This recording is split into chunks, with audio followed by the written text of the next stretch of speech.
இன்னைக்கு காமனா நிறைய இன்வெஸ்டர்ஸ் கேட்குற டவுட் என்னன்னா, இண்டெக்ஸ் வேல்யூவேஷனை பேஸ் பண்ணி இன்வெஸ்ட் பண்ணலாமா?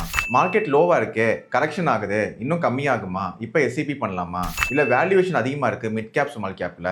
வேல்யூவேஷன் பாத்தீங்கன்னா சம்டைம் லார்ஜ் கேப்போட வேல்யூவேஷன் அதிகமா இருக்கும், மிட் கேப் ஸ்மால் கேப்போட வேல்யூவேஷன் கம்மியா இருக்கும். இல்ல இதே மிட் கேப்போட வேல்யூவேஷன் வந்து அதிகமா இருக்கும், லார்ஜ் கேப்போட வேல்யூவேஷன் கம்மியா இருக்கும். இது வந்து மாறிட்டே இருக்கும். அதுவும் நீங்க லாஸ்ட் 10 இயர்ஸ்ல எடுத்தீங்கன்னா வேல்யூவேஷன் மோர் தென் 6 இயர்ஸ் பாத்தீங்கன்னா அதிகமா தான் இருந்திருக்கு. ஸோ வேல்யூவேஷன் கம்மியா இருக்க பீரியட் வந்து பாத்தீங்கன்னா ரொம்ப கம்மியான வருஷங்கள் தான். இங்க எஸ்ஐபி மந்த்லி தான் இன்வெஸ்ட் பண்ண போறீங்க, லாங் டர்ம்க்கு இன்வெஸ்ட் பண்ண போறீங்க. அதுக்கு தான் எஸ்ஐபி நம்ம இன்வெஸ்ட் பண்றோம். ஒரு large cap, mid cap, small cap எல்லாத்துலயுமே டைவர்சிஃபை பண்ணி தான் இன்வெஸ்ட் பண்றோம். லாங் டர்ம் கோல்ஸ்க்கு ஸ்மால் கேப், மிட் கேப்பை அலைன் பண்ணி இன்வெஸ்ட் பண்றீங்க. மீடியம் டர்ம்க்கு லார்ஜ் கேப்போ, ஃப்ளெக்ஸி கேப்போ அலைன் பண்ணி இன்வெஸ்ட் பண்றீங்க. இங்கேயே உங்க போர்ட்ஃபோலியோ டைவர்சிஃபிகேஷன் ஆயிடுது, உங்க ரிஸ்கையும் கம்மி பண்ணிடுது. ஸோ மார்க்கெட்ல வேல்யூவேஷனை பேஸ் பண்ணி நீங்க இன்வெஸ்ட் பண்ணக்கூடாது. பியர் மார்க்கெட்லையும் பார்ட்டிசிபேட் பண்ணணும், புல் மார்க்கெட்லையும் பார்ட்டிசிபேட் பண்ணணும். ஸோ மார்க்கெட்ல ரெகுலரா நீங்க லாங் டர்ம் இன்வெஸ்ட் பண்ணணும். வேல்யூவேஷனை பேஸ் பண்ணி ஃபண்ட்ஸையும் ஸ்விட்ச் பண்ணக்கூடாது. ஸோ இப்படி நீங்க லாங் டர்ம்க்கு ரெகுலரா உங்க ஃபினான்ஷியல் கோல்ஸ் அலைன் பண்ணி இன்வெஸ்ட் பண்ணீங்கன்னா ரிட்டர்ன்ஸ் உங்களுக்கு பெட்டராகவே இருக்கும். வேல்யூவேஷன் பேஸ் பண்ணி ஃபண்ட் ஸ்விட்ச் பண்றதோ இல்லை எஸ்ஐபி ஸ்டாப் பண்றதோ கண்டிப்பாக பண்ண தேவையில்லை.